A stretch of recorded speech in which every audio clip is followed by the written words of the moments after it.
Et c'est ce que j'aime aussi dans le mouvement, c'est que toutes les personnes ont pu participer à nos ateliers thématiques, ont pu participer à la co-construction de ce programme. Et c'est pour ça que ce soir, on laisse la place aussi à Adrien. Adrien qui est très actif sur le secteur et qui tenait à vous dire un petit mot. Bonsoir à tous. Bonsoir à tous, je m'appelle Adrien, j'ai 17 ans et je marche. Je suis référent pour les Jeunes avec Macron localement et je m'occupe d'organiser avec les jeunes les actions de terrain. Donc aujourd'hui, je marche parce que je veux qu'Emmanuel Macron soit président. Je veux qu'il soit président parce que déjà j'ai 17 ans, je ne voterai pas. Et je veux que lorsque j'aurai 18 ans, je puisse avoir fait quelque chose pour l'avenir de mon pays. Je marche aussi parce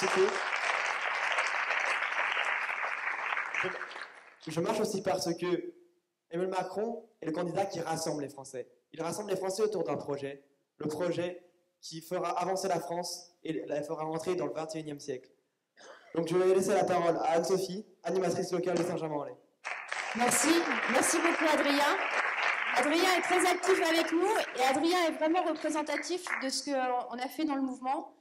Quelqu'un d'engagé, quelqu'un de passionné et qui nous a accompagnés depuis le départ. Donc vraiment un grand bravo à toi Adrien et merci à tous ces jeunes. Bonsoir à tous, merci Aurélie, merci Adrien. Je suis animatrice locale et je représente ici tous les animateurs locaux de Saint-Germain-en-Laye ainsi que tous les marcheurs très actifs, tant qu'Adrien, aussi jeune qu'Adrien, que moins jeune également. Je sais ici dans la salle qu'il y en a qui sont convaincus et que dimanche prochain, ils iront voter Emmanuel Macron dès le premier tour. Je sais aussi que parmi vous, il y en a certains qui hésitent en se demandant, mais finalement, c'est qui cet énergumène? C'est qui ce jeune fou ou ce gourou qui a réussi en moins d'un an, ou en un an exactement, plutôt plus précisément, à réunir plus de 250 000 marcheurs derrière lui et qui, en plus de ça, pendant une longue période, sans programme, soi-disant, selon la presse. Une chose est certaine, c'est qu'aujourd'hui, on a tous envie de changement. Et en même temps, on a tous peur de changer.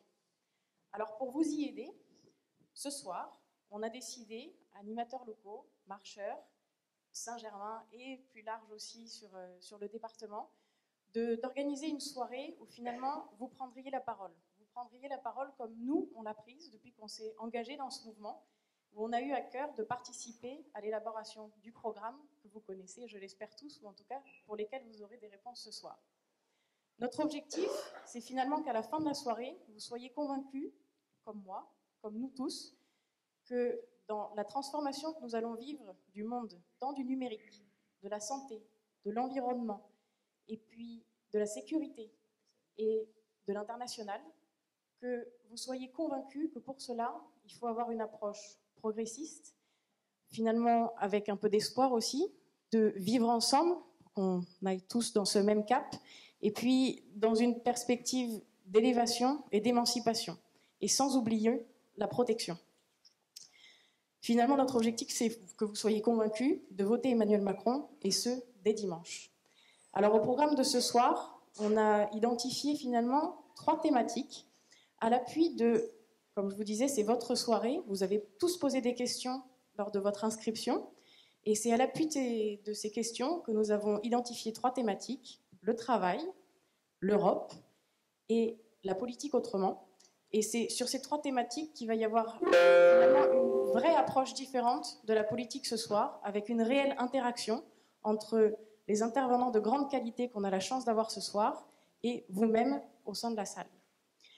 Et pour ce faire, je vais laisser la parole à un marcheur non moins engagé et qui nous a permis d'avoir un certain nombre de réunions publiques thématiques sur beaucoup de sujets que je ne citerai pas là, Stéphane Sodo.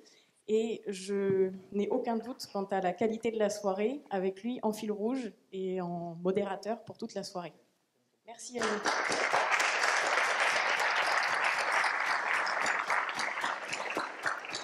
Merci Anne-Sophie. Bonsoir à tous. Et d'abord, un grand merci d'avoir choisi la salle Jacques Tati face à France 2. C'est un peu David face à Goliath, mais vraiment merci d'être là. Vous serez bien mieux installés. Je vous propose d'accueillir tout de suite les trois invités de ce meeting. Et je voudrais tout d'abord accueillir sur scène Amir Reza Tofighi. Bienvenue.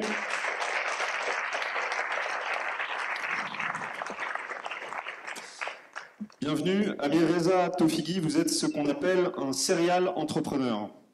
Vous avez cofondé avec succès 2 startups, une première dans le covoiturage, une seconde dans la location de bateaux entre particuliers. Et vous avez par ailleurs développé Vitalliance, qui est aujourd'hui le leader français du maintien à domicile des personnes âgées et personnes handicapées, qui est un thème fondamental et structurant de la santé. Vous en êtes aujourd'hui directeur général et votre groupe emploie 3500 personnes à travers la France. Vous êtes donc un patron qui recrute et c'est tout l'intérêt de vous avoir ce soir avec nous. Vous êtes enfin président de la FEDESAP, Fédération française des services à la personne et de la proximité. Vous amenez donc dans ce débat une bonne connaissance du secteur de la santé et vraiment l'œil de l'entrepreneur. Pour lancer cette soirée, une question très simple. Pourquoi soutenez-vous Emmanuel Macron? Bonjour à tous. Alors merci pour l'invitation. Alors pour moi, c'est tout un symbole d'être ici parce que même si je n'ai jamais vécu à Saint-Germain-en-Laye, j'y suis né il y a maintenant 32 ans. Et donc c'est tout un symbole pour moi d'être ici. Alors, déjà pour commencer, moi j'aimerais vous dire que je suis fier de vivre dans ce magnifique pays qu'est la France, et dans un pays qui a accueilli mes parents il y a maintenant 35 ans, lorsque leur vie était en danger en Iran. C'est un pays qui m'a permis, malgré le fait d'avoir grandi dans une cité sensible, d'avoir les mêmes chances que tout le monde, qui m'a permis de faire une scolarité, de faire une école d'ingénieur, de faire une école de commerce, parce que je ne voulais pas m'arrêter, j'aimais bien les études, et ensuite de créer plusieurs entreprises. Et je dirais que aujourd'hui, je ressens une double crise démocratique. Il y a une perception par certains citoyens que le politique est déconnecté de la réalité de la vie de tous les jours, et un discours de repli, alors identitaire ou économique, qui est à la recherche de boucs émissaires. Donc le chef d'entreprise, le chômeur, le fonctionnaire, le parisien bobo. Et alors, à la question de pourquoi Macron, je pense que Emmanuel Macron a compris que en tout cas son projet, c'est un projet qui est autour du fait qu'il faut permettre aux entreprises et aux entrepreneurs de libérer leur énergie. Il faut être sur un projet qui est quand même axé sur l'Europe, parce que l'Europe est une chance. Alors l'Europe doit être bien sûr améliorée, mais l'Europe, aujourd'hui, c'est un vrai projet collectif qu'il faut continuer à développer. Et enfin, je ne vais pas oublier le troisième point, notre société doit veiller à ce que tout le monde ait les mêmes chances de réussite. Et il ne faut pas empêcher les gens de devenir riches, mais il faut juste faire attention à ce que personne ne soit laissé de côté. Et je pense que... Merci. Je pense qu'Emmanuel Macron a cette vision-là parce qu'il a une vision un peu moderne de la politique. Je dirais peut-être qu'il n'est pas empreint d'une idéologie droite-gauche, parce que des deux côtés, il y a sûrement des bonnes idées. Et juste pour finir, parce que je pense que le débat va être très très très long, je dirais qu'il nous encourage à regarder vers l'avenir quand d'autres candidats nous poussent à regarder vers le passé. Merci beaucoup. Merci pour ce témoignage. Je vous propose maintenant d'accueillir sur scène Jean-Baptiste Lemoyne. On peut l'applaudir. Bienvenue. Jean-Baptiste Lemoyne, vous êtes sénateur apparenté Les Républicains de Lyon. Et il y a peu encore, vous étiez secrétaire national du parti Les Républicains. Après un début de carrière chez IBM et puis un passage en cabinet ministériel et des premiers postes électifs locaux de maire, de conseiller général, vous êtes élu en 2014 sénateur de Lyon en candidat indépendant. Précisons que votre déclaration de candidature de l'époque mettait déjà l'accent sur la moralisation de la vie politique, sujet dont nous reparlerons ce soir. En tant que sénateur, vous êtes membre de la Commission des affaires sociales et vous étiez rapporteur de la loi travail au Sénat. Vous soutenez Alain Juppé lors de la primaire de la droite et du centre, puis début mars 2017, déplorant le non-respect de la parole donnée, vous quittez la campagne de François Fillon et vous ralliez quelques jours plus tard Emmanuel Macron. Monsieur le sénateur, d'abord, nous sommes très Très heureux de vous avoir ce soir. Merci d'être venu jusqu'à nous. En quelques mots, pourquoi soutenez-vous Emmanuel Macron? Bonsoir. Bonsoir à tout le monde. Ravi d'être à vos côtés et voilà, d'avoir rejoint un beau mouvement, en tous les cas, qui, je crois, est en train de lever une belle espérance. Alors, pourquoi soutenir Emmanuel Macron? C'est bien simple. Je suis assez préoccupé d'un certain nombre de tensions qui règnent dans la société et finalement de différentes France qui se regardent un peu en chien de faïence. Je suis élu d'un territoire rural, Lyon, où je vois bien qu'il y a ce sentiment d'abandon, de relégation, moins d'accès aux soins, difficultés pour tout ce qui est numérique, désindustrialisation. Cette France-là se sent abandonnée. À côté de ça, il y a aussi une France des quartiers qui, elle, a le sentiment aussi de rester au bord de la route. Et les uns les autres se regardent en pensant que l'argent va pas là où il doit aller, que voilà, il y a des jalousies, etc. Et puis à côté, il y a une France métropolitaine qui, elle, va bien, effectivement, qui se projette dans la mondialisation.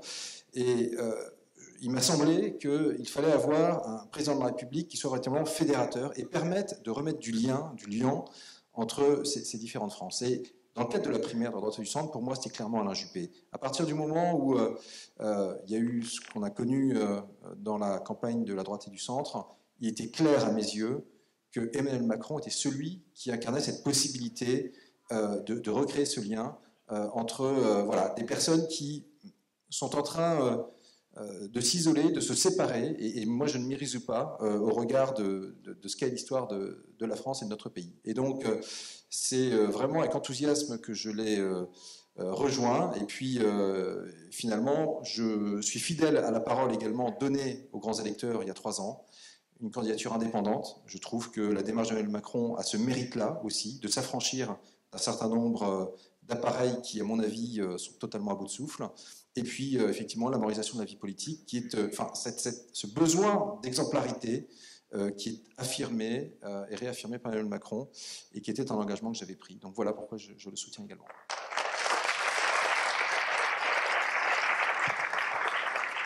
Merci, monsieur le sénateur. Je vous propose d'accueillir maintenant sur scène Sylvie Goulard. Bienvenue. Merci d'être parmi nous ce soir. Bonsoir. Sylvie Goulard, vous êtes députée européenne MoDem. Avant d'être une première fois élue en 2009, vous aviez déjà 2 vies professionnelles riches. Celle de haut fonctionnaire, d'abord au ministère des Affaires étrangères, puis au Conseil d'État, et enfin en tant que conseillère politique du président de la Commission européenne, Romano Prodi.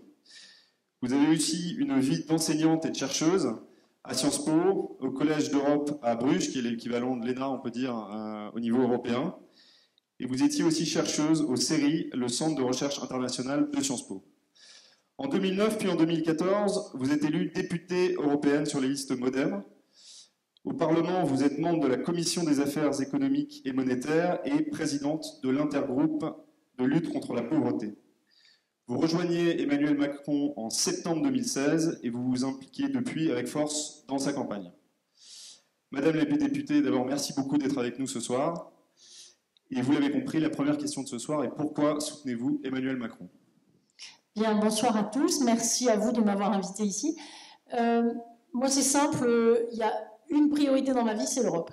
Et c'est le fait de considérer que notre pays, qui est un pays qui a beaucoup contribué à la construction européenne, ne joue probablement plus en ce moment le rôle qu'il devrait jouer. C'est pas récent d'ailleurs, c'est pas seulement ce gouvernement, c'est quelque chose d'assez profond. Il y a eu des changements géopolitiques avec la chute du mur de Berlin, avec l'arrivée de nouveaux pays. Notre Europe est dans la mondialisation. On voit bien par exemple qu'aux États-Unis, avec l'élection de Trump, les Américains aussi ont été quand même placés devant des choix ou devant des remises en, enfin, ont décidé de remettre en cause des choses qui datent de l'après-guerre. Et personnellement, c'est un cadre que je crois extrêmement important. Et j'ai eu la chance de connaître Emmanuel Macron comme ministre, puisque je suis à la Commission des affaires économiques et monétaires, donc je l'ai vu au Parlement européen. J'ai vu un ministre français qui travaille, qui vient à Bruxelles, pas juste pour passer 1 heure à lire des papiers que d'autres lui ont préparés, mais qui est capable de s'investir, de prendre du temps avec les députés, pas seulement avec les Français. Et j'ai bien aimé. Au moment du Brexit l'année dernière, enfin du premier accord de février dernier, puis jusqu'au vote référendaire, On a beaucoup échangé, on était très proches sur l'attitude à avoir, qui était de ne pas brader l'Europe en quelque sorte pour garder les Britanniques. Quand je vais sur le terrain, donc je suis élue dans la circonscription sud-est, c'est donc Rhône-Alpes, Provence-Alpes, Côte d'Azur et la Corse, c'est-à-dire des circonscriptions immenses, 16 départements, 10,5 millions d'habitants. Le sentiment que j'ai, c'est aussi celui d'un grand attachement à l'Europe et d'une grande perplexité. Enfin, j'ai l'impression, pour dire les choses brièvement, qu'on est en train, en ce moment, dans notre pays, de gâcher un projet formidable. Et qu'on peut vouloir changer les politiques, on peut vouloir apporter des inflexions, ça c'est la vie démocratique, mais qu'il serait extrêmement grave que l'Europe finisse par faire les frais de frustration nationale. Et effectivement, j'ai fait le choix d'Emmanuel Macron dès l'été dernier, mais je dois dire franchement que si c'était à refaire, je le referais, parce que quand on voit ce qui pourrait arriver dimanche, ce qui n'arrivera pas, parce qu'on fera tout ce qu'il faut pour que ça n'arrive pas, mais ce qui pourrait arriver, quand on voit la manière dont nos partenaires regardent un pays qui est prêt à apporter des suffrages pour quasiment la moitié des votants à des individus, hommes ou femmes, qui proposent du grand n'importe quoi, un mépris des réalités économiques, de l'interdépendance internationale, du fonctionnement de l'économie. Voilà, je crois qu'il y a un enjeu d'une extrême gravité. Je ne prétends pas avoir toutes les réponses, mais ce dont je suis absolument persuadée, c'est que nos enfants, nos petits-enfants ne vivront pas mieux si nous nous coupons de nos partenaires européens. Merci beaucoup. Je vous en prie, installez-vous.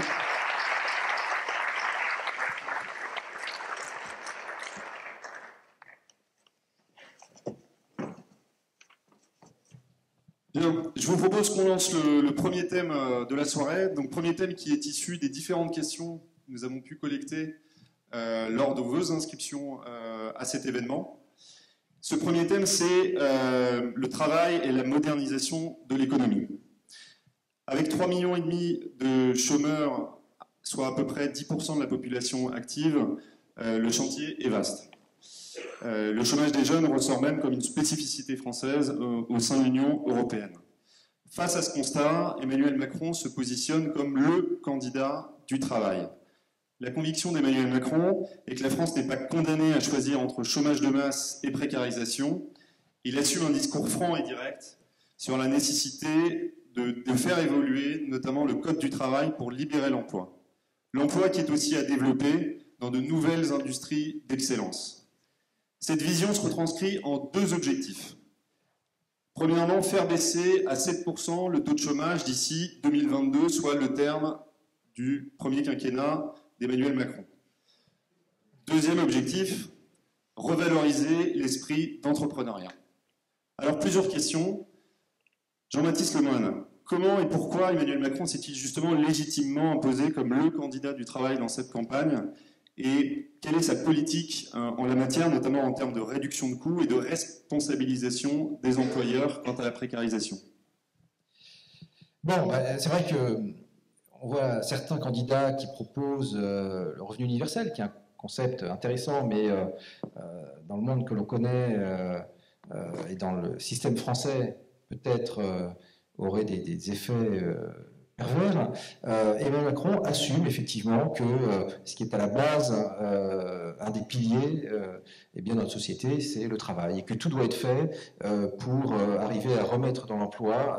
On voit des jeunes qui aujourd'hui subissent un chômage de masse assez considérable, et je crois qu'il souhaite effectivement tourner la page de finalement 20 années de politique un peu erratique conduite par tous les gouvernements et qui ont mené eh bien, à une situation qui n'est pas satisfaisante. Alors, de ce point de vue-là, que propose-t-il?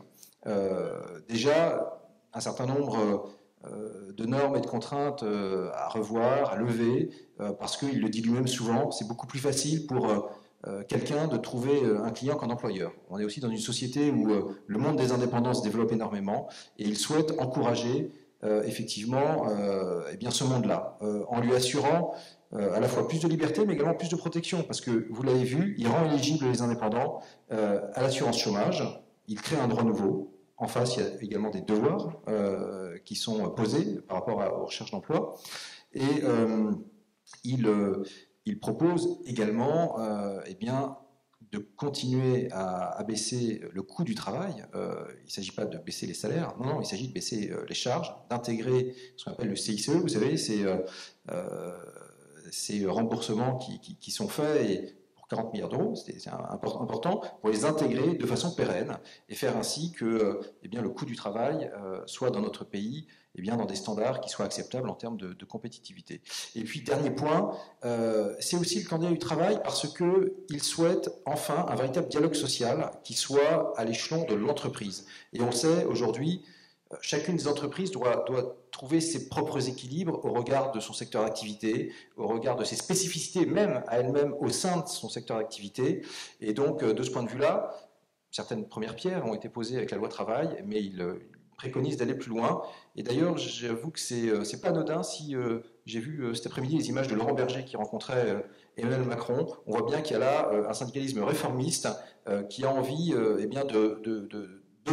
redonner vie, de redynamiser le dialogue social, mais à l'échelon de l'entreprise et non pas dans des grands-messes au niveau national où souvent c'est un peu posture contre posture et on retrouve des jeux politiciens qu'on connaît par ailleurs.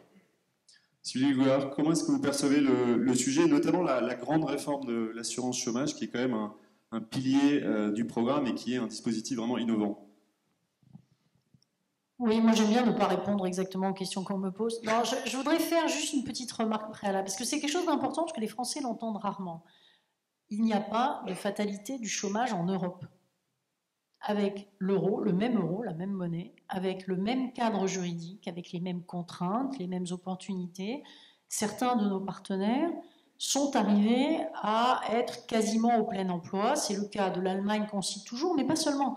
C'est le cas de l'Autriche, c'est le cas des Pays-Bas, c'est le cas d'un certain nombre de pays nordiques qui ne sont pas dans la zone euro forcément, mais dans lesquels la situation du marché du travail est beaucoup moins tendue. Les choses se sont également améliorées en Espagne, à la suite de réformes douloureuses qui ont pu peser sur la population. Il ne s'agit pas de dire aux gens ça va être un chemin pavé de roses, parce qu'on ne remet pas sur pied un modèle économique qui a été défaillant pendant des années sans que ça ait un certain nombre de conséquences. Donc il faut essayer d'accompagner au maximum, de veiller à ce que les choses se fassent avec équité et humanité. Mais en tout cas, ce qui est certain, c'est le premier message que je voulais vous faire passer, c'est que ça n'est pas en détruisant le cadre européen qu'on va arriver à donner du travail, puisque ça n'est pas le cadre européen le problème numéro un.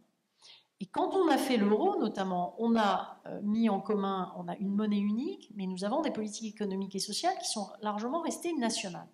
Donc la responsabilité première, c'est d'avoir une école qui forme mieux les enfants, d'avoir une formation professionnelle qui donne des opportunités de rebond à des gens qui perdent des emplois, c'est d'avoir plus de flexibilité sur le marché du travail, ce qui ne veut pas dire la jungle, mais ce qui veut dire aussi, parce que c'est très important, et moi c'est ce que j'ai bien aimé chez Emmanuel Macron, c'est quelqu'un qui a le sens de l'entreprise. Moi-même, à une époque, j'étais présidente d'une grande association nationale, c'était une petite PME en fait. Quand vous avez géré 4, 5, 6 salariés, vous savez que si vous faites une erreur dans un recrutement, vous allez le payer extrêmement cher en France, parce que vous aurez énormément de mal éventuellement à vous séparer de cette personne, alors même que peut-être cette personne-là elle-même le souhaitera, parce que les ressources humaines, c'est jamais quelque chose sur quoi on est sûr. Puis la vie change, les situations personnelles changent, etc. Donc, permettre de licencier plus facilement, c'est permettre d'embaucher plus facilement. C'est surtout là-dessus qu'il faut insister.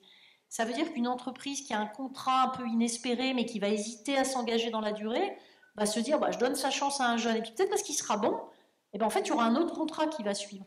Et donc, en fait, la première recette, on peut détailler les propositions, c'est pas un problème, je les connais bien, mais moi, je crois que le message que vous devez faire passer autour de vous, c'est que élire un président qui est jeune, qui est dynamique, qui croit que ce sont les entreprises qui créent les emplois et pas les dispositifs aidés, c'est le meilleur service qu'on puisse rendre à ce pays. Après, on conservera bien évidemment des garde-fous sociaux. Et vous avez parlé du système social. En fait, il est hérité de l'après-guerre et il a donné aux syndicats des pouvoirs, il faut le savoir, pour des raisons historiques, parce que les communistes ont joué un rôle important dans la libération du pays. Et donc, il y avait une sorte de deal à l'époque entre les gaullistes et des gens qui n'ont pas la même conception tout à fait de l'économie de marché. Et pour cette raison, on a installé un système qui est extrêmement lourd et qui a favorisé aussi, vous avez parlé de la CFDT, mais des syndicats qui, eux, étaient moins dans des logiques de réformisme et beaucoup plus dans des logiques de confrontation. Je crois que des décennies sont passées depuis, et donc Emmanuel souhaite effectivement remettre à plat à la fois la manière dont les régimes de retraite sont conçus, à la fois l'indemnisation chômage, etc. Et il ne faut pas avoir de tabou, il faut respecter ce qui vient des générations précédentes, il faut aussi savoir s'adapter. Et encore une fois, mon message principal, c'est en quelque sorte, ayez confiance. Il n'y a pas de facilité.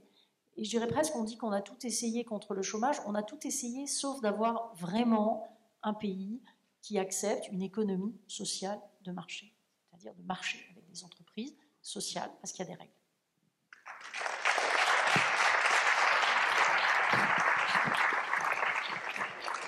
Alors, je disais tout à l'heure, on a la chance d'avoir ce soir un patron qui recrute. Vous avez 3500 salariés, Amireza Tofigui. Comment est-ce que vous réagissez à ces propositions et à l'esprit aussi du programme d'Emmanuel Macron qui vise à simplifier la vie des entrepreneurs? Alors, moi, ce que j'apprécie vraiment dans l'esprit du programme économique, c'est dire qu'on doit faire confiance aux entrepreneurs et qu'on doit être bienveillant envers les entreprises. Ça change vraiment tout. Alors, je vais vous raconter une histoire qui m'est arrivée dans ma structure. On a eu un contrôle fiscal. Donc, on est hyper carré, donc on ouvre tout. Et à la fin, on se rend compte que le contrôleur trouve qu'on a fait une erreur sur un transfert entre deux filiales du groupe. Donc, deux filiales qui sont en France, hein, il n'y a pas du tout d'optimisation fiscale. On a fait une erreur de prix de transfert. Cette erreur n'avait aucun impact d'impôt, aucune économie. Vraiment, c'était une erreur qui était anodine. Il nous demande 4 millions d'euros d'amende. 4 millions, c'était 10 fois tous les bénéfices faits depuis 10 ans. 4 millions d'euros, c'était la clé sous la porte directe. On a eu 2 ans de procédure, 150 000 euros de frais d'avocat, jusqu'au jour où on s'est retrouvé juste avant le contentieux, et donc les banques nous ont lâchés. Ils nous ont dit, on ne peut plus vous suivre parce que si vous avez l'amende, vous allez devoir fermer. Et donc on s'est retrouvé en difficulté pour payer nos salaires. Donc là on panique un peu, et à l'époque, on écrit un courrier à un ministre de l'économie, donc Emmanuel Macron, à l'époque, et on lui dit, voilà comment demain on va fermer notre entreprise, on va mettre 3000 personnes au chômage. Et heureusement, la personne qui contrôlait le dossier, donc elle a été dessaisie du dossier, et donc c'est tombé dans les mains d'autres contrôleurs, et ça repartit un peu de zéro. Tout ça pour dire que l'administration doit pas être en guerre contre les entreprises. Et ce droit à l'erreur d'Emmanuel Macron, de dire que l'administration est là pour conseiller. J'ai envie de dire, on est les clients de l'administration, c'est nous qui payons des impôts. Si on fraude, si on ne paye pas d'impôts, bien sûr qu'il faut des amendes. Mais si l'erreur n'a pas de conséquences, pourquoi pénaliser l'entreprise? C'est le premier point qui me semble important. Sur le coût du travail, on a une problématique en France, selon moi, c'est qu'on a un coût du travail qui est élevé sur des bas salaires et peut-être moins élevé sur les hauts salaires. Pourquoi? Parce qu'on a un SMIC qui est assez élevé et qui finalement fait que pour des tâches peu productives, c'est parfois pas intéressant de recruter. Mieux vaut ne pas recruter, d'automatiser au maximum, mais en tout cas, c'est pas rentable de recruter. Et donc finalement, on a un chômage de masse qui est plutôt sur les personnes peu qualifiées. Alors que sur les personnes, on va dire, diplômées, les salaires sont moins élevés qu'à l'étranger. Par exemple, un ingénieur aux États-Unis coûte 3 fois plus cher qu'en France. Donc, pour moi, le coût du travail, il n'est pas sur les hauts salaires, il est plutôt sur les bas salaires. Ce que propose Emmanuel Macron, donc de baisser les charges patronales au niveau du SMIC, jusqu'à 3,5 SMIC, si je ne me trompe pas, mais également, parce que je ne dis pas qu'il faut baisser le SMIC, mais également de baisser les charges salariales pour les personnes qui sont au niveau du SMIC pour pouvoir gagner 100 euros de plus par mois environ, c'est pour moi super important. Aujourd'hui, si on pense toujours qu'il faut taxer le travail et que grâce à ça, on va pouvoir maintenir le système social, on se trompe complètement. Donc, il y a ces deux points-là. Il y a, je pense aussi, quelle vision on veut donner à la société pour le travail. Aujourd'hui, il y a des candidats qui disent que le travail, c'est l'aliénation. C'est la souffrance au travail. Moi, je pense que pour la jeunesse, il faut donner une image du travail qui est l'émancipation de la personne. Si on veut que notre futur, que nos jeunes plus tard se disent qu'il faut que le travail est une souffrance, qu'il faut être contre le patron, si c'est ça qu'on veut, alors je trouve qu'on manque d'ambition. Mais si on veut que les gens s'émancipent au travail, que demain ils puissent entreprendre et puissent rêver de faire le futur Google, Apple, Criteo, Blablacar, il ne faut pas avoir cette vision du travail que certains ont, qui est vraiment pour moi une vision du 19e siècle, de l'époque en effet dans les usines où je comprends que le travail était plus dur. Aujourd'hui, il faut vraiment faire comprendre à la jeunesse que le travail, c'est un élément d'émancipation.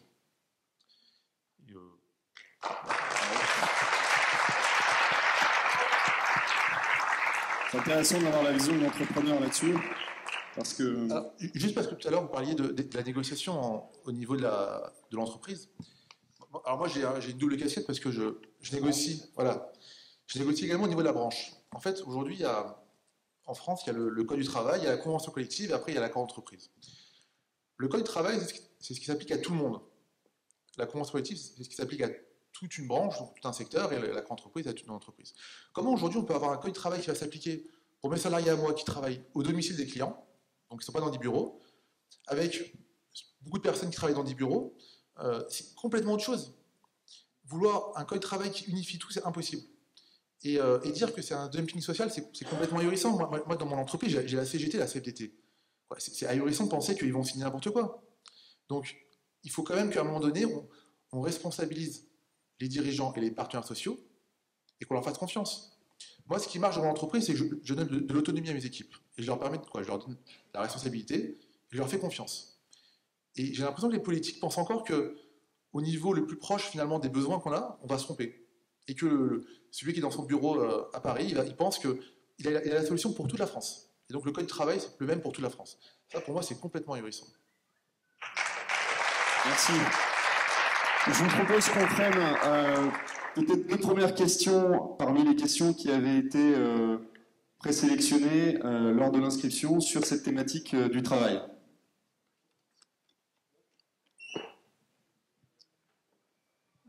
Bonsoir. Alors, la première question, c'est quand le RSI sera-t-il supprimé? Et s'il est supprimé, comment les entrepreneurs individuels et les TPE, sous le régime RSI, donc qui était jusqu'à présent sous le régime RSI, cotiseront-ils? Alors sur ce sujet-là, on a bien vu que le RSI avait en fait souffert de dysfonctionnements majeurs, notamment informatiques, qui a conduit à des situations dramatiques parce que il y avait des cotisations parfois qui étaient appelées pour des montants considérables et ça tombait un jour pas fait comme un autre sur voilà, le boucher, le boulanger et malheureusement ça a été pas du tout suivi comme chantier par les différents politiques. Je le dis, ça a été créé sous la droite en 2004, mais les différents ministres, malheureusement, n'ont pas piloté cette affaire. Et on s'est retrouvé avec des cas impressionnants, des retards, des remboursements qui n'arrivaient pas, etc. Et donc, clairement, Emmanuel Macron souhaite, en fait, adosser tout ce qui est informatique au régime général qui fonctionne bien, mais en gardant la spécificité des indépendants, c'est-à-dire que il ne s'agit pas de les mettre au régime général parce que ça signifierait pour eux à ce moment-là une augmentation de leur cotisation. Et ça, il n'en est pas question, compte tenu déjà du poids des charges qui pèsent sur eux. Donc en fait, on voit bien que la suppression du RSI, c'est la suppression d'un système qui ne fonctionne pas pour aller sur un système qui fonctionne, le brancher dessus, mais en gardant la spécificité des indépendants avec des cotisations donc, qui restent allégées par rapport au régime général. Très bien. Je propose qu'on prenne peut-être une deuxième question qui avait été posée lors des préinscriptions. Vous permettez juste une chose que Madame a aussi demandé quand, et je crois que c'est quand même important de dire que l'idée d'Emmanuel Macron, c'est d'agir vite sur un certain nombre de dossiers, mais évidemment, vous savez bien qu'il y a la séquence élection présidentielle d'abord, élection législative au mois de juin, et que dans un certain nombre de domaines, même si les Français ont un système présidentiel, c'est le Parlement qui fait la loi. Et il y a un certain nombre de choses qui vont requérir de la législation. Donc à ce stade, l'idée, encore une fois, mais on met pas non plus, on fait pas des, comment dirais-je, on vend pas la peau de l'ours. Hein, il faut d'abord gagner le premier tour, il faut ensuite gagner le deuxième tour. Voilà. Mais disons que l'idée, c'est de démarrer vite et que tout ce qui touche le travail notamment et toutes les propositions de libéralisation de l'économie aille le plus vite possible. Mais on ne peut pas vous donner une date parce que de toute façon, ça va dépendre des conditions dans lesquelles vont se dérouler les législatives, en espérant avoir une majorité, etc. On va peut-être prendre une deuxième question des préinscriptions. Bonsoir à tous. La deuxième question concerne dans le programme d'Emmanuel Macron, quelles mesures il propose pour favoriser les startups à grandir plutôt qu'à se faire acheter par les grands groupes? par exemple dans les banques, c'est le cas des fintechs. C'est à moi de prendre la parole. Alors, je vais vous raconter une histoire.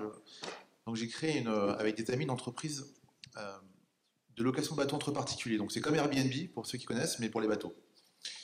Et on avait un concurrent américain, qui était beaucoup plus gros que nous, qui a levé 10 millions d'euros, quand nous, on avait levé à peu près 1 million d'euros. Et un jour, il se trouve que ce concurrent fait faillite, quasiment faillite. Donc, il nous envoie ses chiffres pour qu'on puisse le racheter. Et on se rend compte qu'il était 2 fois plus petit que nous, en fait. Donc, en fait, on était les leaders mondiaux. Et ça, on s'en était même pas rendu compte. Et pourtant, ils avaient levé 10 fois plus d'argent que nous.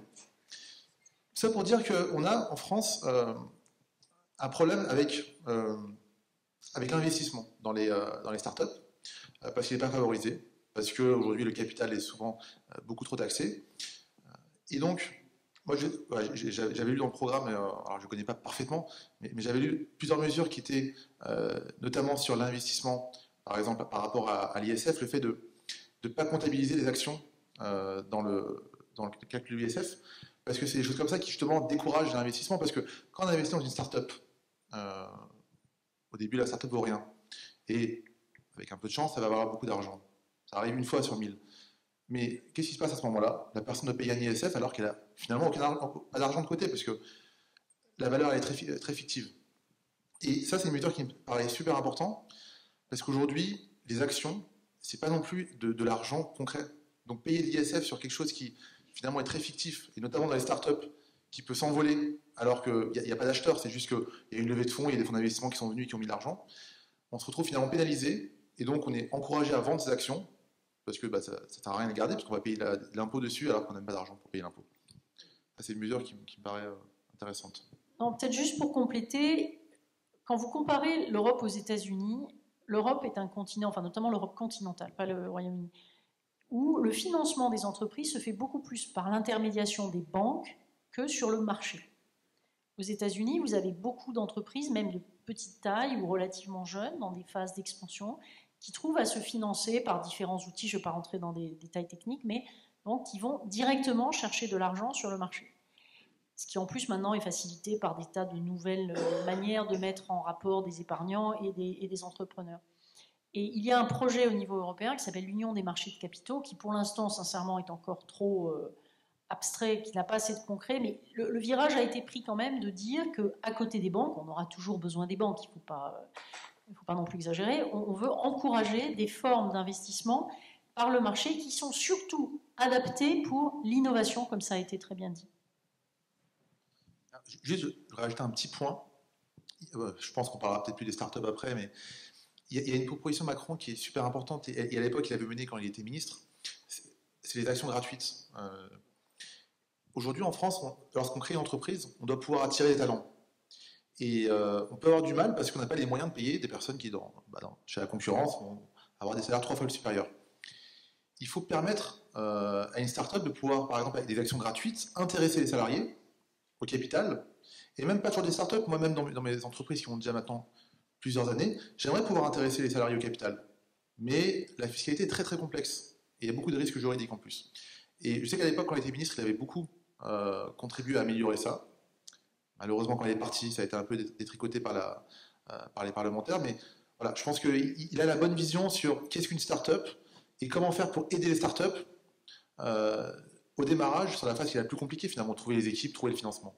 Et pour rendre compétitif sur le marché de l'emploi. Ça en marche une start-up. Hein. Au début, ceux qui y sont allés au début, ils n'ont eu que des actions gratuites. Hein.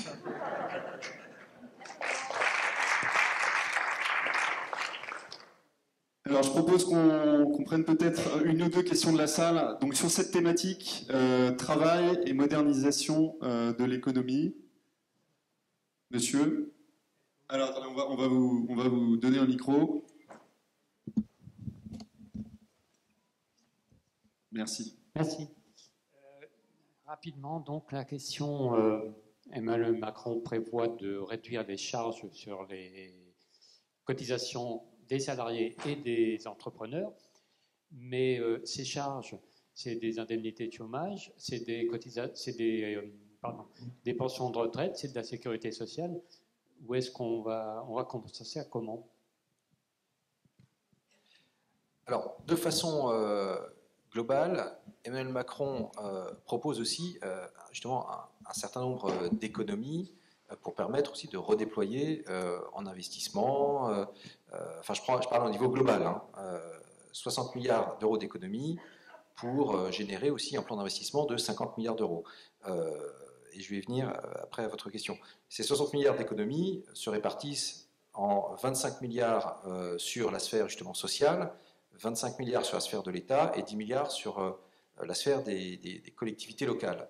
Et donc, il est clair que, par exemple, sur le plan du chômage, les cotisations qui baissent, enfin, les cotisations sociales qui baissent en général, qui peuvent alimenter différents fonds, dont le chômage, eh bien, c'est qu'il y a aussi derrière une lutte contre certains comportements de type frauduleux. Il l'assume de dire je vais mettre plus de contrôle de ce point de vue-là.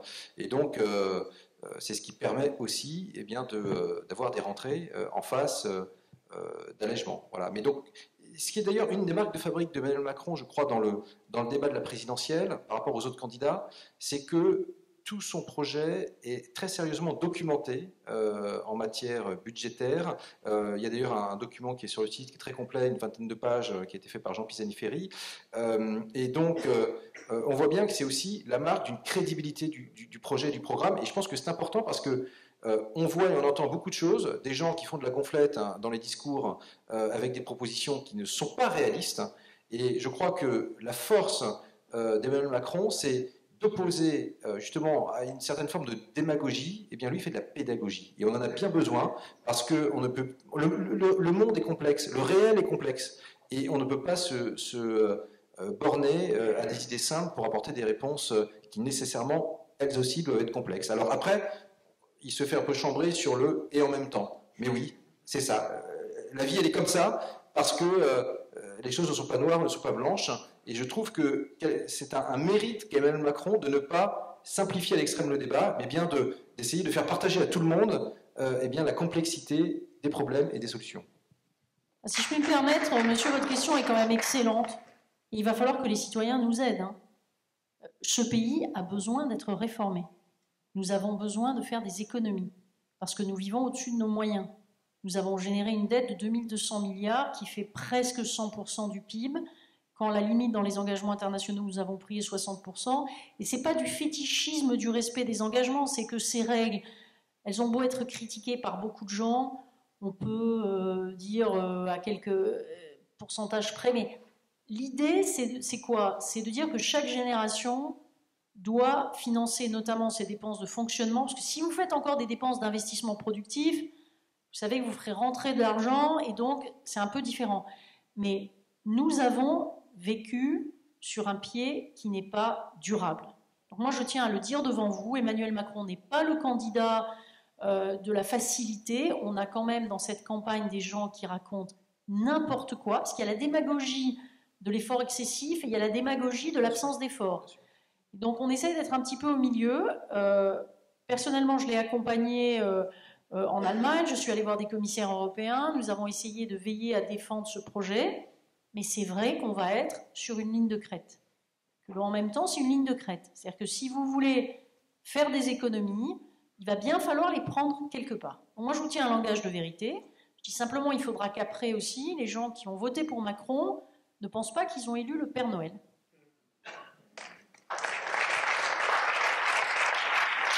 On entraîne peut-être une deuxième question. Et même les dames ont le droit de poser des questions. Bonsoir à tous. Donc, tout d'abord, je vous remercie pour cette réunion. Et j'avais aussi une question que je vous pose. Donc, j'ai été... Votre anecdote, enfin, votre histoire a été très intéressante sur le fait que vous deviez payer 4 millions d'euros d'impôts et que ça représentait beaucoup par rapport à votre bénéfice. Et donc justement, je voudrais vous poser la question par rapport à l'inverse, par rapport à des grandes entreprises, des multinationales comme des Amazon, des Google, qui font justement de l'optimisation fiscale et qui échappent injustement au fisc, qui font de l'optimisation fiscale ce qui en langage diplomatique, c'est j'essaye de payer le moins d'impôts, c'est ça. Et donc, que propose Emmanuel Macron pour lutter contre cette injustice? Et pour vous, madame, une question sur que propose l'Union européenne et l'Europe, comment l'Union européenne peut agir contre cette injustice fiscale? Merci. Merci. Alors, c'était pas 4 millions d'euros d'impôts, mais d'amende. Je tiens à préciser parce qu'on va croire qu'on n'avait pas payé l'impôt. C'était 4 millions d'euros d'amende. Alors, moi je pense, et du coup ça va sûrement renvoyer à la réponse d'après, je pense que c'est l'Union européenne qui peut nous protéger de ça.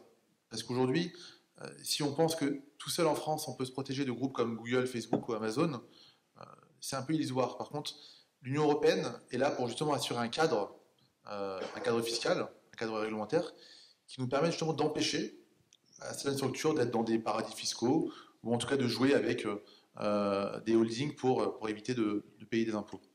Je pense que du coup la réponse va bien venir par rapport à l'Europe. Alors, d'abord, votre question est parfaitement légitime. D'accord ? Je crois qu'on a fait une erreur dans la manière dont on a fait l'Union européenne. Je sais si je la défends sur certains points, mais il ne faut pas être aveugle. Nous avons accepté que dans un marché dans lequel il n'y a pas de frontières et dans lequel on peut prendre des décisions à la majorité pour enlever un certain nombre de barrières, on continue à vivre sur un principe de souveraineté nationale et d'unanimité quand on est en matière fiscale. Et notamment pour la fiscalité qui touche les entreprises, c'est particulièrement choquant puisqu'évidemment, les entreprises ont vocation à avoir une activité dans l'ensemble du marché, donc ce n'était pas logique. Donc vous avez deux voies actuellement. La première, c'est donc d'avoir une assiette consolidée, enfin commune en tout cas, consolidée éventuellement, de l'impôt sur les sociétés pour l'ensemble de l'Union européenne ou au moins de la zone euro, mais je pense qu'il vaut mieux viser l'espace le plus large possible. Encore une fois, il y a déjà des... Moi j'ai été rapporteur quand le texte avait été poussé par le Parlement européen, mais c'est un des domaines où le Parlement n'a pas les mêmes pouvoirs que dans d'autres domaines. En matière de fiscalité, ce sont les États qui décident et qui décident à l'unanimité. Donc vous voyez, le verrou est compliqué. Donc, ce qui est certain, c'est que nous en ferons une de nos priorités, mais ça va supposer d'arriver à convaincre les autres. Ça n'est pas entièrement évident, parce que vous avez des pays qui ont en partie bâti leur propre prospérité sur ce comportement de passagers clandestins dans le marché unique. Il faut appeler les choses par leur nom. Donc c'est compliqué, mais il ne faut pas se décourager. Je crois quand même que le vent a tourné, parce que l'OCDE a fait un travail considérable dans ce domaine, parce qu'il y a eu les scandales qui ont fait apparaître LuxLeaks, Panama Papers, etc., l'ampleur de cette fraude, ou en tout cas de cette optimisation licite mais peu morale. Et là aussi, je vais vous dire, il faut que vous vous comportiez en citoyen exigeant. C'est-à-dire que plus les citoyens font du tam-tam sur ce genre de choses, plus ça aide les gens qui veulent arriver à faire bouger. Quand les journalistes ont fait le travail d'investigation qu'ils ont fait, ils ont fait une œuvre extrêmement utile. Malheureusement, il y a des politiques qui soit sont des intérêts, soit bâtissent encore une fois leur propre prospérité sur le dos des autres. Ça, c'est la première voie. Elle prendra un petit peu de temps, mais c'est déjà dans les tuyaux, et j'espère qu'on va arriver. Peut-être que si des pays comme la France, l'Allemagne mettent tout leur poids dans la balance, il faudra y arriver. Mais par exemple, là, on parle d'un phénomène dans lequel, si vous prenez les taux, la France est à plus de 30%, l'Irlande est à 12,5%. Bon. Ça fait une différence, mais si les entreprises payaient 12,5% en Irlande, ça serait déjà ça. Ce dont on s'est aperçu, c'est que parfois, les entreprises arrivaient à obtenir, ces grandes multinationales, de certains gouvernements, des accords secrets par lesquels le taux d'imposition, on a eu le cas pour Apple, puisque la Commission européenne a demandé à Apple de rembourser à l'Irlande des sommes considérables, 13 milliards, parce que le taux d'imposition, vous êtes assis, était de 0,005%. Et donc, le Parlement irlandais, à la limite, avait voté un taux, mais on voit bien ce qui se passe dans les coulisses. Et ça, c'est inacceptable, d'autant que par un jeu de holding et de propriété intellectuelle, je ne rentre pas dans les détails, était rattaché à l'Irlande toute l'Union européenne, toute l'Afrique et l'Inde. Donc, on se trouve vraiment dans des situations dans lesquelles, là aussi, on a besoin de l'Union européenne. Et franchement, quand vous avez un souverainiste en face, hein, si jamais, samedi soir, à dîner, jusqu'à samedi soir et même dimanche matin, vous pouvez continuer à baratiner les gens. Vous pouvez demander aux souverainistes, non, mais c'est la question qu'on ne leur pose jamais. En quoi on sera mieux armé pour peser sur les décisions des autres si nous renonçons à toutes les enceintes que nous avons en commun avec eux? Le cadre européen est imparfait, oui, il est imparfait. C'est vrai que là, dans ce domaine-là, on décide à l'unanimité, mais il y a au moins des domaines dans lesquels on ne décide pas à l'unanimité, et donc on peut mettre des pays en minorité. Et puis même quand c'est à l'unanimité, on peut prendre son bâton de pèlerin et faire le tour d'Europe pour essayer de les convaincre. Mais les souverainistes ne disent jamais, jamais, et c'est leur escroquerie principale, en quoi, si chacun est souverain chez soi, on va éviter des comportements de type course vers le bas chez les voisins. Donc, quand vous faites du souverainisme, non seulement vous avez, et il vous parle toujours de ça, le triomphe de la domination de votre vision, mais vous êtes obligé de subir le fait que le Luxembourg, l'Irlande ou d'autres pays vont prendre des décisions strictement dans leur intérêt et de manière non coopérative. C'est ça l'escroquerie majeure de tout ce souverainisme, c'est du vent. Ils partent du principe que la France aura de l'influence. Vous croyez franchement que si on sort de la zone euro, les Allemands, à qui on aura fait un bras d'honneur, pour dire les choses correctement, seront enclins à prendre des décisions pour nous faire plaisir? Je ne crois pas.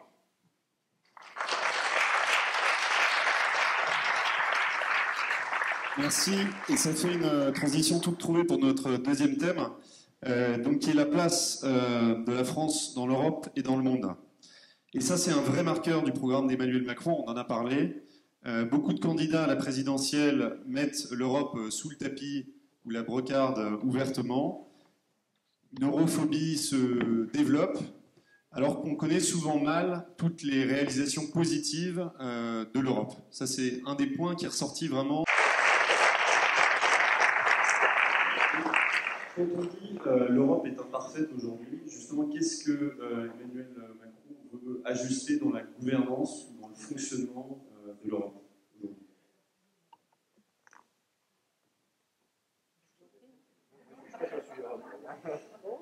Je ne revendique aucun monopole. Hein. L'Europe, c'est vous. Hein. L'Europe, c'est pas moi, c'est vous. Mais je veux bien expliquer. J'ai écrit l'Europe pour les nuls. Je ne suis pas là pour faire la pub pour mes ouvrages, parce que j'ai vraiment le sentiment qu'il y a beaucoup de questions. Non, mélanger les gens. Non, mais ce qui est. Si vous voulez, d'abord, les imperfections de l'Europe, moi je laisse les autres faire la liste. Parce que je crois que dans la vie, ça aussi, c'est une des choses que j'aime bien en marche, c'est qu'on part du positif. Et donc, on peut toujours faire la liste de ce qui ne marche pas. Essayons plutôt de faire la liste de ce qui marche, de ce qu'on aime et de ce qui va nous donner envie, y compris de corriger ce qui ne va pas. Donc, à mon sens, ce qui marche assez bien, si vous regardez, c'est par exemple quand on a créé des postes, comme le commissaire à la concurrence qui a pu, par la décision dont j'ai parlé tout à l'heure, obliger Apple, par le biais des aides d'État déguisées, etc. Là, c'est un commissaire qui a beaucoup de pouvoir. C'est une femme remarquable en plus, Marianne Vestager. Parce qu'elle a beaucoup de pouvoir, elle a pu aussi prendre des décisions. Le président de la Banque centrale européenne, Mario Draghi, avant de Jean-Claude Trichet, c'est quelqu'un qui a du pouvoir et qui en fait usage. Quand les Européens se sont vraiment mis d'accord pour faire l'Europe, pas pour faire un peu l'Europe, je te donne un peu de souveraineté d'une main et je la reprends de l'autre, passer l'Europe et j'aime pas les Allemands, passer l'Europe et les mecs du Sud ils sont des paresseux. Si on l'a fait vraiment, on se rend compte qu'on est respecté dans le monde. Donc je crois que c'est ça la bonne recette. C'est pas de mettre tout au niveau européen. Je vous ai dit tout à l'heure, par exemple, le choix qui a été fait de laisser les États être responsables en grande partie des politiques économiques et sociales, que beaucoup de choses ne soient pas faites au niveau européen, ça paraît une bonne chose. On n'a pas besoin de tout faire ensemble. C'est un ensemble beaucoup trop vaste. Vous savez qu'on est plus de 500 millions. Tant que les Anglais ne sont pas partis, on est plus de 500 millions. Ce qui est énorme, c'est beaucoup plus gros que les États-Unis d'Amérique et beaucoup plus hétérogène. Donc c'est pas évident de piloter un ensemble de cela. En revanche, ce qui est certain, c'est qu'il faut. Il y a une image que j'aime bien, qui est celle d'un économiste italien qui est mort maintenant, qui s'appelle Tommaso Padoa, qui disait qu'il faut des transferts de souveraineté étroits et profonds. C'est-à-dire que vous dites que vous faites quelque chose ensemble, vous faites vraiment ensemble. Et là, quand vous conférez les pouvoirs, vous les conférez de manière à pouvoir agir. Et malheureusement, ce qu'on a beaucoup fait ces dernières années, c'est du saupoudrage. C'est l'inverse. C'est très superficiel, c'est comme le sucre gras sur la gâteau au chocolat, ça tient à peine. Donc, on n'a pas fait assez de réflexion sur ce qui est vraiment stratégique et ce qui n'est pas. Pourquoi? En grande partie parce que ce pays a bousillé l'Europe politique en 1954. Il faut toujours le rappeler à des Français. Quand je prends la parole devant des Italiens, des Allemands, des Belges, etc., ils s'en souviennent. La France a la nostalgie de l'Europe politique qu'elle a détruite une première fois en 1954, une deuxième fois en 1965 avec la politique de la chaise vide et une troisième fois en 2005. Mais alors nous, on veut toujours l'Europe politique. Alors, les autres... eh bien, il y aura des candidats qui seront présentés partout. Et ces candidats, je peux vous dire qu'ils ne sont pas des candidats Internet, comme le dit de façon méprisante certains voilà, de nos concurrents, ce sont des hommes et des femmes qui sont engagés dans la vie locale, qui sont présidents de leur fédération professionnelle, qui sont élus locaux, et bref, ils n'ont rien de virtuel, ils sont tout ce qui est de plus enracinés. Et je peux vous dire que dans le contexte de non-cumul des mandats, où un grand nombre de sortants ne se représentent pas, parce qu'ils font le choix de garder leur exécutif local, eh bien, un candidat En Marche, qui est un candidat sérieux, je peux vous dire qu'il a autant de chances, si ce n'est mieux, avec ce label eh bien, voilà, de majorité présidentielle, que le candidat d'un des partis sortants et sortis depuis des décennies. Donc je crois que c'est un peu un faux problème qui est posé, mais naturellement, il faudra dans l'élan de la présidentielle, ne pas relâcher l'effort. Et il y a 13 000 candidats à la candidature. Il y en aura 12 500 qui malheureusement ne pourront pas l'être. Mais il ne faut pas que ce soit des déceptions. Et peut-être parmi vous, certains d'entre vous dans la salle qui ont candidaté, eh bien, il y aura des candidats aux législatives. Mais derrière, il faudra avoir conscience qu'il faut également préparer toutes les échéances qui s'annoncent. Élections municipales, élections européennes en 2019, élections municipales en 2020, élections départementales, régionales, bref, En Marche doit irriguer très largement nos assemblées locales pour que cette façon de faire nouvelle eh bien, puisse avoir droit de cité dans l'ensemble des instances démocratiques du pays. Sylvie Goulard, peut-être un mot sur... Alors, je vais vous dire un truc, faire de la politique autrement, c'est que les gens soient brefs, donc je suis d'accord, donc je dis rien. Efficace. Avant de passer aux questions du public, peut-être aussi deux points importants du programme d'Emmanuel Macron sur ce sujet-là. C'est d'abord une loi de moralisation de la vie politique et deuxièmement, une promesse de renouveau des visages. Est-ce qu'on peut un peu élaborer là-dessus? Qu'est-ce que ça veut dire concrètement et quelle est votre vision de parlementaire là-dessus? Bon, sur le renouveau, il est clair. C'est-à-dire que... C'est dans le gouvernement, pardon, renouveau des visages au sein du gouvernement, de l'exécutif. Oui. D'accord. Alors, une des critiques qui a été faite, qui ne tient pas, c'est de dire, mais regardez, toutes les anciennes gloires qui soutiennent Emmanuel Macron. Ben voilà, c'est autant de personnes qui voteront, et comme il se décrit lui-même, il est un centimier de l'élection, il doit chercher les voix une à une, et tant mieux si un certain nombre d'hommes et de femmes qui ont eu des responsabilités éminentes lui apportent son soutien. Mais c'est vrai que je crois que sous contrôle de Sylvie, mais pour en reparler avec lui, je crois qu'il a véritablement envie, effectivement, eh bien, de faire émerger de nouvelles générations, pas au sens de l'âge, au sens de personnes qui ne sont pas connues du grand public, mais qui, dans leur domaine d'expertise, eh bien, effectivement, sont reconnus pour leur talent, pour leurs compétences. Et comme le disait Sylvie, parfois ça change, parce que force est de constater que certains utilisent des ministères pour faire uniquement de la politique. Je suis désolé, derrière, il y a des politiques publiques à porter. Il faut les évaluer d'ailleurs, chose qu'on ne fait pas suffisamment en France. Il faut avoir cette culture du retour d'expérience. On a trop tendance à être uniquement dans le ministre qui va aux 20h pour présenter sa loi qui porte son nom, bien sûr, alors qu'on a besoin, je pense, de rentrer dans des processus beaucoup plus rationnels. Voilà.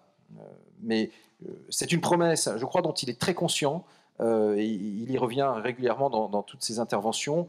Eh bien, cette nécessité vraiment de faire émerger ces nouveaux visages. Et il en est tellement conscient que pour les législatives, eh bien, voilà, il y aura énormément eh bien, de nouveaux venus, mais qui sont des personnes engagées d'une façon ou d'une autre dans le monde associatif, dans le monde professionnel, depuis de nombreuses années, et qui pourront enfin s'exprimer pleinement. Non, peut-être juste un mot. Je dirais, soyez cohérents. Soyez cohérents. C'est-à-dire, moi, je suis frappée de voir des gens qui demandent le changement et qui voudraient des visages connus. Non, mais on ne peut pas. Si ça change, ça change. Alors, on peut poser des questions. Par exemple, je trouve important que des personnes étant appelées à avoir des responsabilités de type ministériel ou autre, il y a des tas d'autres fonctions dans l'État qu'il faut aussi assurer, soit des personnes qui, dans une carrière antérieure, aient exercé des fonctions d'autorité. Un grand chef de service à l'hôpital, une personne qui a dirigé une école importante, un chef d'entreprise, enfin, il y a un chef d'orchestre, et puis il y a des tas de fonctions dans lesquelles vous pouvez avoir acquis l'expérience de l'autorité. Simplement, il faudra que le peuple soit cohérent et que les gens arrêtent de privilégier. Moi, je l'ai vu parce que quand je présidais le mouvement européen en France, c'était très rigolo. Les gens voulaient toujours du nouveau, mais enfin, ils voulaient qu'on invite les vieilles lunes de l'Europe. Alors, je leur disais, écoutez, si vous invitez des jeunes, vous ne les connaîtrez pas. Si vous invitez les vieux, vous les connaîtrez, mais on sait déjà ce qu'ils vont vous dire aussi, en partie en tout cas. Il y en a qui restent extrêmement alertes et intéressants. Donc voilà, il faut aussi, c'est comme sur la protection que l'Europe doit apporter, les normes. On peut vouloir vivre dans un système sans normes, on peut vouloir vivre dans un système hyper protégé. La seule chose qu'on ne peut pas obtenir, c'est d'être extrêmement protégé sans qu'il y ait aucune règle. Vous voyez ? Et donc là, c'est pareil, il y a un choix à faire, il va falloir s'y tenir. A priori, Emmanuel a fait un choix de renouveau. Il y aura sûrement des dosages, parce que vous savez, là, je crois qu'il faut qu'on arrête sur ce sujet, parce qu'on fait de la spéculation totale. D'abord, la première truc, c'est d'être au premier tour le soir. La deuxième chose, c'est d'être élu au second tour. Après, on se préoccupera du reste. Moi, je suis peut-être un peu basique, mais voilà. C'est le peuple qui décide, et c'est pas à nous d'anticiper de manière farfelue. Après, on y réfléchira, et en espérant que les Français, encore une fois, seront cohérents, qu'à la fois ils enverront aux législatives des gens, enfin, ils donneront leur voix à des personnes qui portent le renouveau, et qu'ils acceptent peut-être un gouvernement qui est un gouvernement atypique. Si on veut que des vieux crocodiles, c'est retour à la case départ. Hein. Merci. Peut-être juste Amir Reza Toufigui, la société civile qui ferait partie d'un gouvernement, comment ça résonne à vos oreilles? Alors, moi dans ma structure, j'ai toujours dit que celui qui fait, c'est celui qui sait. Donc, mon directeur juridique, mon directeur commercial, c'est celui qui a la compétence. Et moi, je ne demande pas au président de la République de savoir combien on a de centrales nucléaires. J'ai toujours été un peu... je trouve ça ridicule de demander ça lors d'un débat, combien on a de centrales nucléaires ou d'armes nucléaires. Mais lorsqu'un ministre du Travail ne sait pas répondre à une question basique sur le code du travail, mais vraiment la question basique, je me demande si finalement les personnes qui sont en charge des ministères sont vraiment les personnes qui sont compétentes. Et là, dans le cas d'Emmanuel Macron, de dire vraiment qu'on va mettre les personnes qui savent vraiment le sujet, et pas obligatoirement les politiques qui ont peut-être soutenu, par exemple, la personne, je pense que c'est un acte très fort. Ouais. Merci. Je vous propose